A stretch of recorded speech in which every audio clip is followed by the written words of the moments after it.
Salam buat kita semuanya. Tetap di dalam momen Natal ya. Kiranya damai Natal senantiasa menyertai kita. Kembali, hari ini saya mau menyampaikan satu kebenaran firman Tuhan yang masih di dalam situasi Natal. Ya, hari ini saya mengambil satu nas di dalam Matius 2 ayat 11 sampai 12. Nanti saudara baca mulai ayat pertama sampai ayat 12 saja. Ayat 11-12 berkata, maka masuklah mereka ke dalam rumah itu dan melihat anak itu bersama Maria, ibunya, lalu sujud menyembah dia. Mereka pun membuka tempat harta bendanya dan mempersembahkan persembahan kepadanya, yaitu emas, kemenyan, dan mur. Dan karena diperingatkan dalam mimpi supaya jangan kembali kepada Herodes, maka pulanglah mereka ke negerinya melalui jalan lain. Puji Tuhan. Hari ini kita akan belajar dari orang-orang Majus. Kita akan belajar dari orang-orang Majus bagaimana sikap hidup mereka. Walaupun tidak semua ya, mungkin orang-orang Majus seperti orang-orang Majus ini. Tetapi di momen Natal ini, saya lihat ini satu gaya hidup yang sangat penting untuk kita miliki.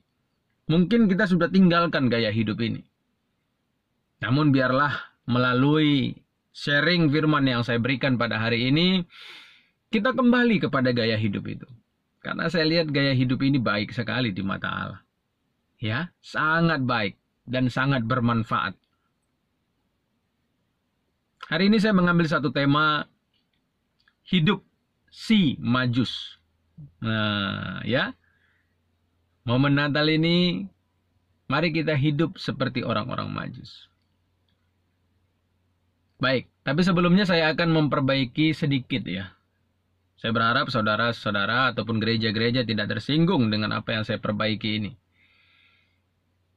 Karena menurut saya, meskipun ini tidak berdosa, tetapi ya penting juga gitu loh. Tidak berdosa, namun ini penting untuk diperbaiki. Biasanya kalau kita di momen Natal, itu kita membuat drama Natal, drama kelahiran Yesus. Ya kan? Dan biasanya kita akan menggabungkan para gembala dengan orang-orang Majus masuk ke kandang domba. Nah, melihat bayi Yesus, kan begitu. Nah, mari kita lihat data Alkitab supaya nanti waktu buat drama ya itu bisa diperbaiki gitu. Bisa dipisahkan antara orang Majus dengan para gembala. Bisa dipisahkan. Bahkan lokasinya pun dipisahkan juga. Harus berbeda. Nah, kita lihat ya datanya begini. Ayat 11 dikatakan, maka masuklah mereka, yaitu orang-orang Majus tadi. Maka masuklah mereka ke dalam rumah. Ya, ke dalam rumah. Oke, bukan kandang ya. Tetapi rumah. Dan melihat anak. Jadi Yesus di situ sudah anak.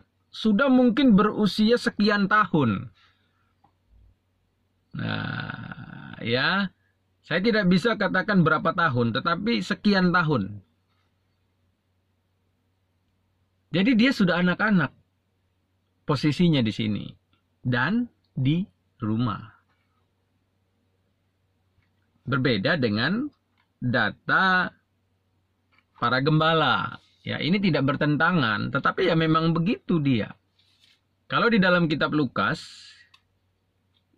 Dr. Lukas itu menceritakan para gembala. Nah, sedangkan Matius itu menceritakan orang-orang Majus. Ini satu kondisi yang memang berbeda, jadi bukan bersamaan. Jadi selama ini itu drama yang menggabungkan antara orang Majus dengan para gembala itu sebenarnya drama yang tidak tepat. Tidak seperti itu drama Natal itu. Nah, di dalam Lukas 2,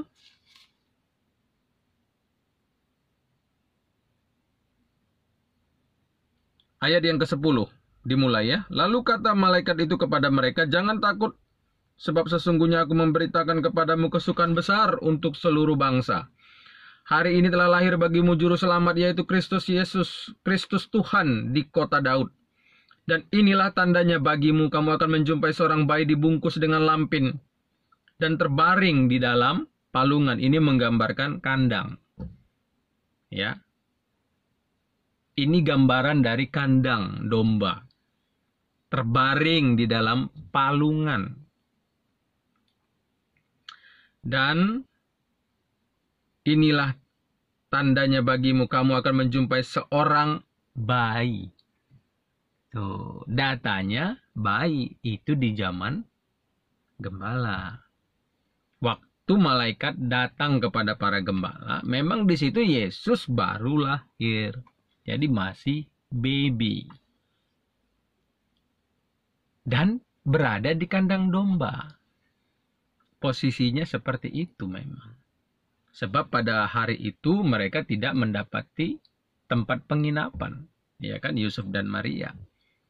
Pada saat mau kelahiran Yesus. Nah, seperti itu. Di wilayah Bethlehem.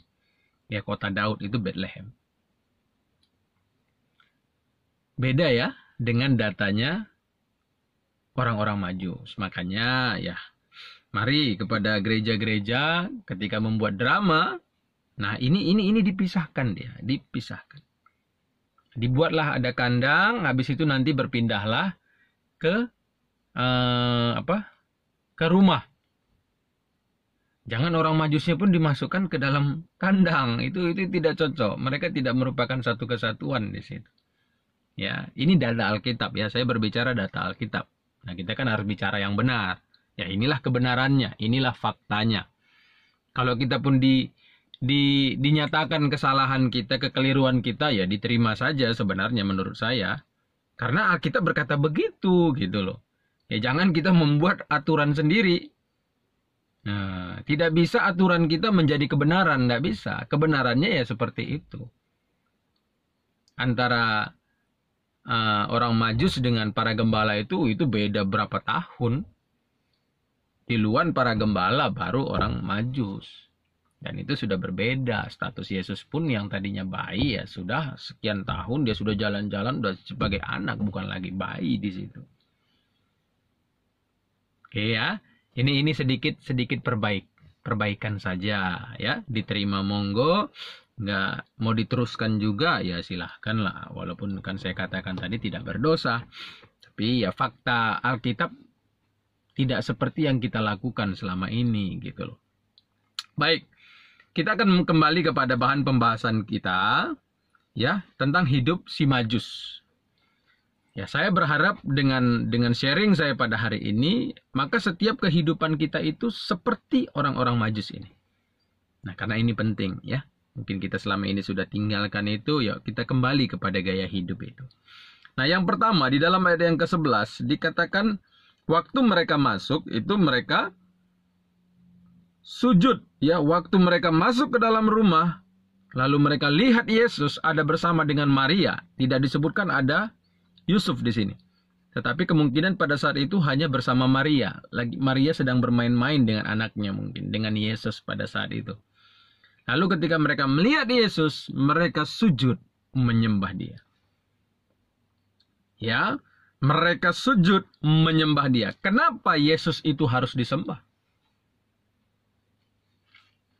Sebab data yang mereka ketahui tentang Yesus itu, kalau kita lihat di dalam ayat yang kedua, dalam Matius 2, dan bertanya-tanya di manakah dia raja orang Yahudi. Jadi datanya, ini raja.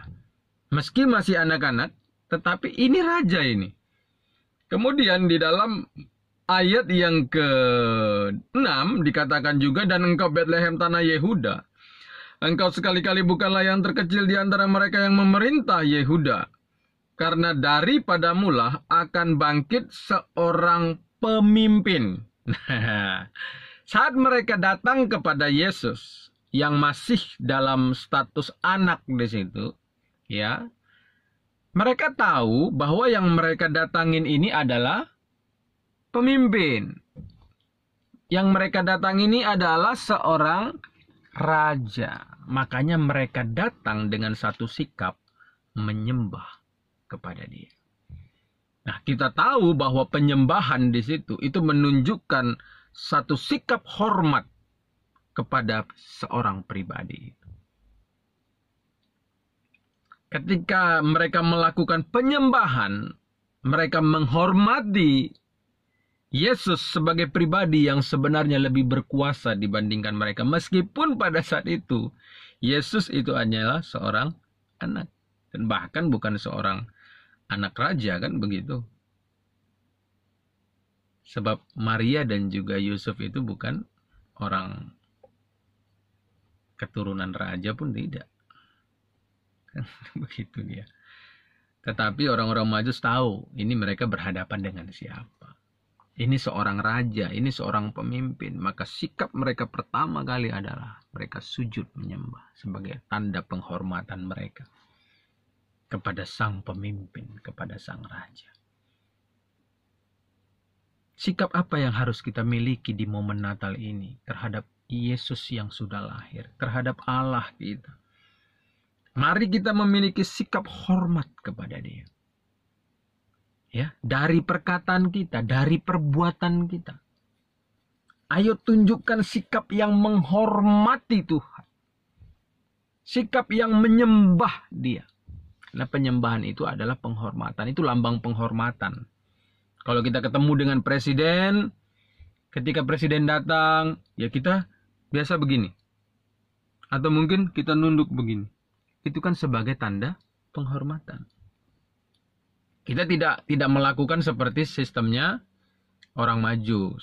Ya, kalau sistem dahulu kan cara menghormati itu memang sujud menyembah, seperti orang menyembah itu. Jadi penundukan diri di situ dia kepada orang yang lebih berkuasa dibandingkan dirinya. Kalau sekarang kita cukup dengan kita menghormati begini atau kita dengan tunduk begini saja.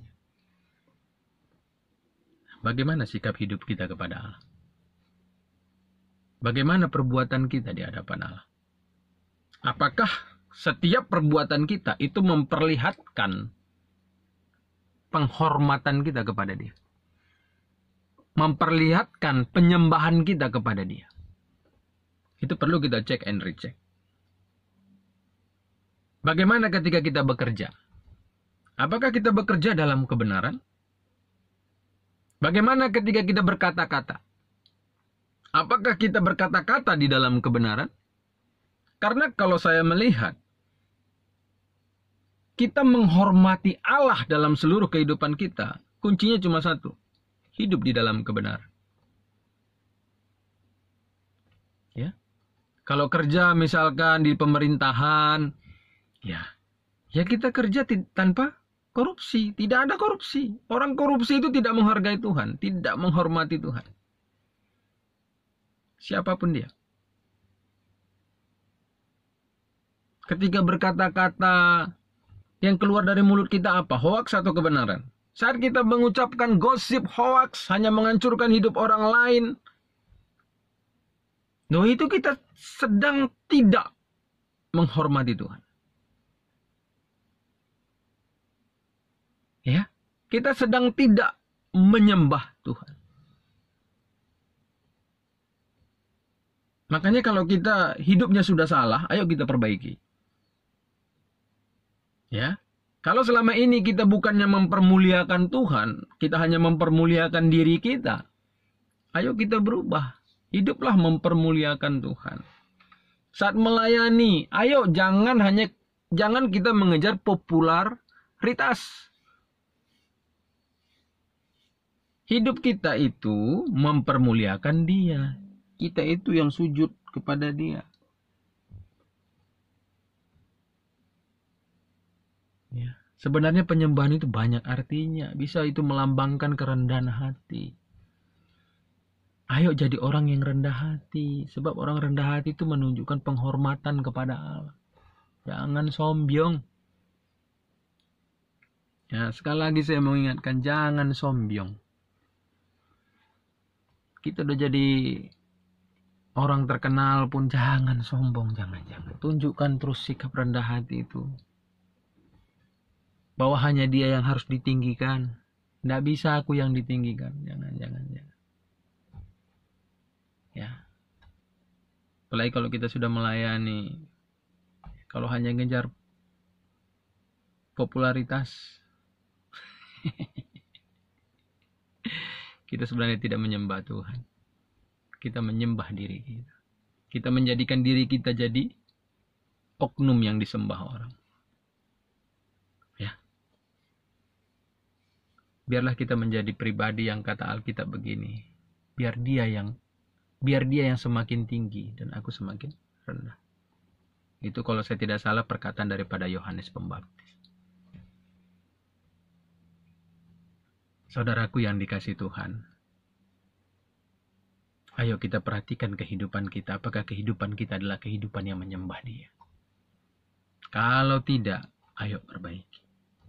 Momen Natal ini adalah satu momen di mana kita diingatkan untuk kembali kepada kualitas seorang Majus. Orang-orang Majus maksud saya. Mereka hadir di rumah itu. Lalu ketika mereka melihat Yesus, mereka menyembah Dia. Ya, satu penghormatan. Mereka merendahkan diri mereka. Ini bukan orang-orang sembarangan loh, orang-orang Majus ini. Ya. Banyak tafsiran yang berkata bahwa orang-orang Majus ini orang-orang pintar ini. Kalau kita lihat persembahan mereka, ini berarti bukan orang-orang miskin ini. Tetapi lihat, mereka datang dengan kerendahan hati. Makanya kita yang kaya jangan sombong. Kita yang sukses jangan sombong. Kita yang udah terkenal jangan sombong. Ya, karena orang Majus itu enggak sombong di depan raja, langsung walaupun masih ada anak ini. Mungkin dia gini kan bisa itu Yesus pada saat itu. Bisa digitu-gituin. Tapi mereka tahu mereka berhadapan dengan siapa. Kita harus sadar bahwa dalam hidup kita ini, kita itu berhadapan dengan Dia, Raja segala raja. Ayo terus tunjukkan penghormatan kita dengan perbuatan kita, dengan perkataan kita. Bahkan di hati kita, di pikiran kita. Karena semua itu dilihat oleh Dia. Ayo ya, kembali kepada kehidupan yang benar. Saat kita berlaku, saat kita berkata-kata, saat kita berpikir, ayo di dalam kebenaran. Karena hanya itu yang menjadi bukti bahwa kita menyembah Dia. Jadi penyembahan itu bukan oh haleluya. Bukan hanya itu. Itu kan hanya kegiatan ibadah, Saudara. Bedakan ya. Sebenarnya penyembahan yang Tuhan inginkan bukan hanya itu. Yang paling Tuhan inginkan adalah sikap hidup yang menghormati Dia, sikap hidup yang senantiasa merendahkan diri di hadapan Tuhan. Jangan kita bahasa roh kita kenceng. Tapi perbuatan kita pun nggak benar terus. Nah itu nggak ada artinya. Penyembahan itu, pujian penyembahan itu jangan hanya dilihat sebagai hanya di dalam lingkup rutinitas kegiatan agama, kegiatan gereja, kegiatan ibadah. Tidak begitu.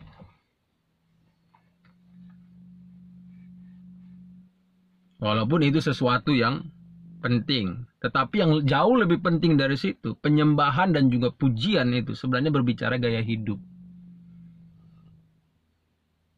Ya, gaya hidup kita itu menunjukkan kita itu menyembah Tuhan, menghormati Tuhan. Kita itu mengagung-agungkan Tuhan. Ya, itu di dalam pujian kan. Nah, ini nggak bisa dilepas. Ya, jangan kita hanya memuji, menyembah, hanya kesannya rohani saja. Tapi hidup duniawi itu sama saja kita tidak menyembah Tuhan sebenarnya. Jadi ayo kita perbaiki hidup kita.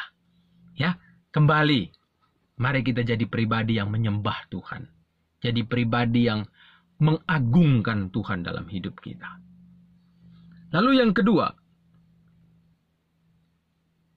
tetap di dalam ayat yang ke-11 dikatakan, mereka pun membuka tempat harta bendanya dan mempersembahkan persembahan kepadanya, yaitu emas, kemenyan, dan mur. Yang kedua yang menjadi sikap hidup daripada orang-orang Majus ini adalah mereka memberikan korban persembahan yang terbaik. Catat itu. Emas, kemenyan, dan mur itu adalah hasil yang dimiliki negeri mereka yang terbaik. Ya. Jadi mereka membawa ketiga itu. Itu menunjukkan itulah persembahan terbaik dari negeri mereka. Emas, kemenyan, dan juga mur. Saya tidak berbicara tentang hal rohani dari emas, kemenyan, dan mur. Tetapi saya melihat di situ, itulah persembahan terbaik yang mereka bawa untuk sang raja. Sikap hidup kedua yang harus kita miliki adalah mari kita memberikan satu korban. Ya, apapun itu bentuk pengorbanan itu, biarlah korban itu merupakan persembahan terbaik. Saat kita melayani, ayo melayani dengan yang terbaik. Sikap yang terbaik. Cara melayani yang terbaik. Waktu memberi kepada orang-orang miskin, orang-orang yang membutuhkan. Ayo memiliki motivasi yang benar di hadapan Tuhan. Jangan untuk cari muka. Hanya untuk memperlihatkan pada orang-orang, lihat nih gue memberi. Ataupun kalau kita lihat para koruptor tuh.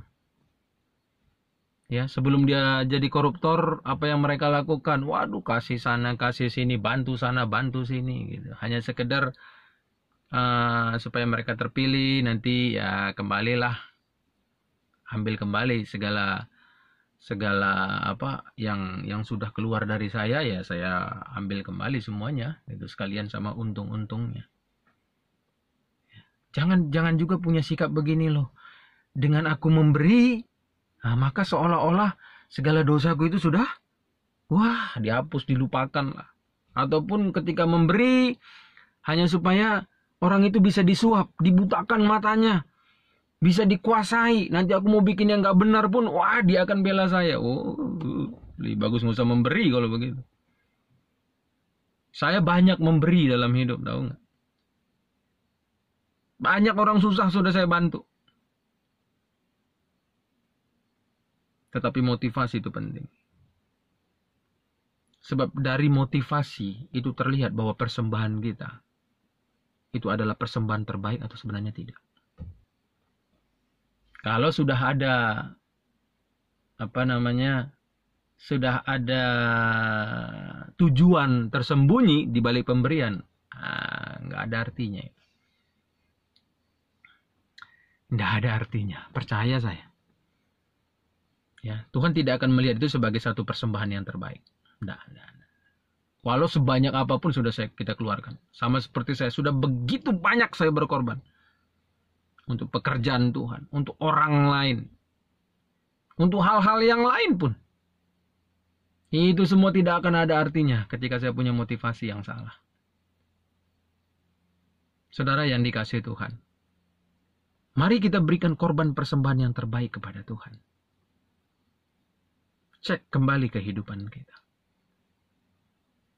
Ya, khusus untuk para pelayan. Ayo cek motivasi kita melayani. Untuk duit kah? Padahal pelayanan itu sebenarnya adalah korban. Kita memberikan korban kepada Allah.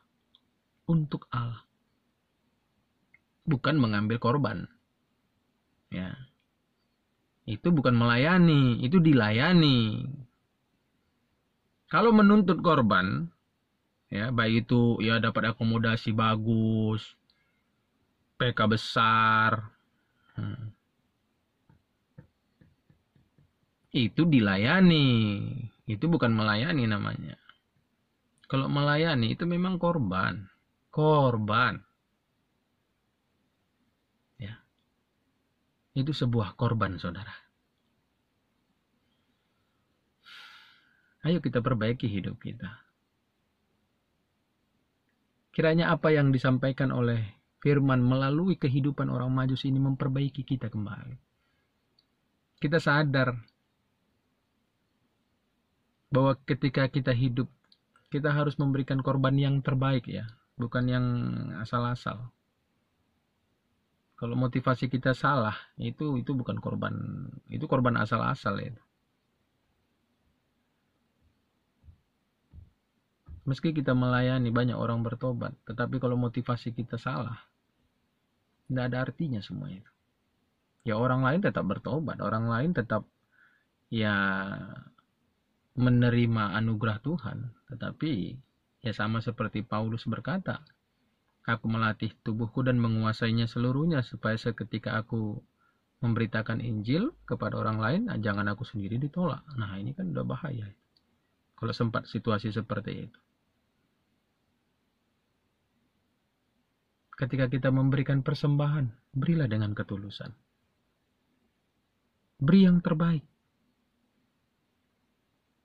Orang-orang Majus ini ketika memberi kepada Yesus, loh apa sih yang mereka harapkan dari Yesus? Coba. Orang masih anak-anak kok. Kan anak-anak itu. Yesus masih posisinya anak, nggak bisa berlaku apa-apa. Ya sama seperti ponakan-ponakan saya lah. Dia nggak ngerti itu. Dikasih apapun dia nggak ngerti. Nggak bisa dia balas pun kebaikan saya. Nggak bisa. Ya kan posisi Yesus kan di situ anak, ya terima aja kan begitu.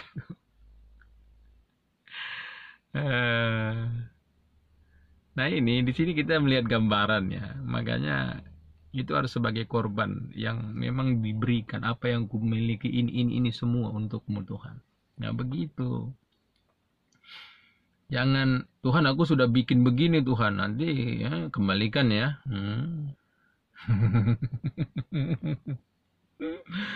Coba kalau Tuhan hitung-hitungan kepada kita dengan nafas kita gimana coba? Nah, seperti saya pernah katakan, sekali kita bernafas 100 rupiah aja bayar. Coba. Berani kita hitung-hitungan dengan Tuhan.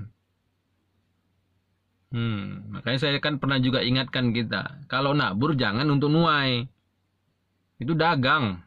Itu bukan kasih itu. Walaupun kita kalau nabur kita nuai. Ya, tapi bukan itu dasarnya. Jangan dasar dagang kita datang kepada Tuhan. Tapi harus dengan dasar ketulusan. Karena ketulusan itu menjadi korban persembahan. Ya, di dalam pemberian itu tidak cukup nilainya. Karena Tuhan bukan melihat nilainya. Loh, janda miskin yang memberi 2 peser duit, itu kan bukan dilihat Tuhan nilainya loh. Tapi itu memang pengorbanan terbaik. Kalau yang lain kan memberi dari ya kelimpahan. Yang ini dalam kondisi kurang. Jemaat di Makedonia sangat miskin dicatat. Tetapi mereka memberi bahkan di luar sebenarnya kemampuan mereka. Sangat miskin. Itu pengorbanan itu. Memberi itu sakit gitu. Dan saya itu banyak memberi dalam kondisi sebenarnya aduh gitu. Bukan nggak butuh uang. Ya, jadi Tuhan lihat itu bukan nilainya. Yang Tuhan lihat itu di dalam ini.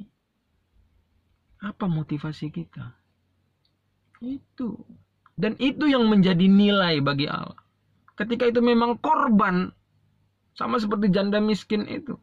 2 peser itu dia berikan. Alkitab catat itu seluruh kehidupannya ada di situ. Kalau yang lain memberi ya masih tenang aja kan. Karena masih ada simpanan. Apa ini dia nggak ada. 2 peser duit itu yang dia kasih. Habis itu semua hidup dia. Makanya persembahan dia lebih tinggi dibanding yang lain. Karena persembahan dia dengan korban. Itu pengorbanan. Biarlah kita juga memiliki gaya hidup begitu. Ya, kita memberi kepada Allah. Memberi kepada orang lain. Itu sebagai satu korban persembahan yang terbaik. Karena kita ini bukan siapa-siapa, saudara. Ingat, kita ini bukan siapa-siapa. Lalu yang ketiga, di dalam ayat yang ke-12 dikatakan, karena diperingatkan dalam mimpi supaya jangan kembali kepada Herodes, maka pulanglah mereka ke negerinya melalui jalan lain. Ya, jadi kita tahu ini ceritanya, bagaimana ketika Herodes bertemu dengan mereka, sebelum mereka ketemu dengan Yesus. Herodes berkata, coba kau cari tahu dulu di mana dia lahir, supaya aku datang ke sana dan aku menyembah dia. Loh, itu sebenarnya Herodes itu jahat itu. Dia ingin bunuh Yesus sebenarnya. Tetapi orang-orang Majus ini kan tidak tahu. Ya. Makanya sebelum mereka pulang meninggalkan Yesus, Allah datang dalam mimpi dan memperingatkan mereka. Dan akhirnya mereka pulang ke negeri mereka melalui jalan lain. Tidak ketemu Herodes lagi. Jadi tidak ada laporan apa-apa kepada Herodes. Sehingga apa? Mereka itu tidak menjadi alat kejahatan. Mereka nggak tahu kalau mereka itu hanya diperalat. Kadang-kadang kita dalam hidup kita nggak sadar loh kita diperalat orang. Ya, dan ini kita harus hati-hati. Makanya hal ketiga yang perlu kita miliki adalah ayo taati suara Allah. Taati kebenaran itu. Supaya apa? Kita bisa membedakan antara orang ini bicara ke saya, ini hanya memperalat saya, atau sebenarnya ini orang benar. Karena banyak orang kelihatannya benar, sebenarnya tidak benar. Dia hanya ingin memperalat kita untuk menjadi jembatan dia melakukan kejahatan. Hati-hati kita dengan hal ini. Hati-hati kita dengan pribadi-pribadi begini. Banyak Herodes di zaman Natal. Banyak. Di zaman Natal ini pun Herodes itu muncul. Orang pribadi yang hatinya sebenarnya jahat, tapi seakan-akan dia orang yang baik. Lalu yang kedua, kita harus mentaati suara Allah supaya apa? Orang lain diselamatkan. Kalau kita tidak menjadi alat kejahatan, maka banyak orang akan kita selamatkan. Tetapi kalau kita menjadi alat kejahatan, maka banyak orang akan kita celakakan. Makanya saudaraku yang dikasihi Tuhan, dengar-dengaranlah akan suara Tuhan. Ayo percaya kepada firman Tuhan. Cinta kepada kebenaran. Supaya kita bisa tidak menjadi alat orang lain yang jahat hatinya. Supaya kita bisa menyelamatkan kehidupan banyak orang. Ini 3 sikap yang dimiliki orang-orang Majus. Mari setiap kita hiduplah seperti orang-orang Majus.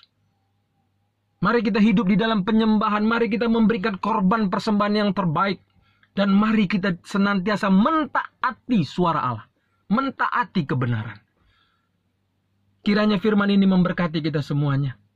Ya. Selamat Natal buat kita semuanya. Tuhan Yesus memberkati.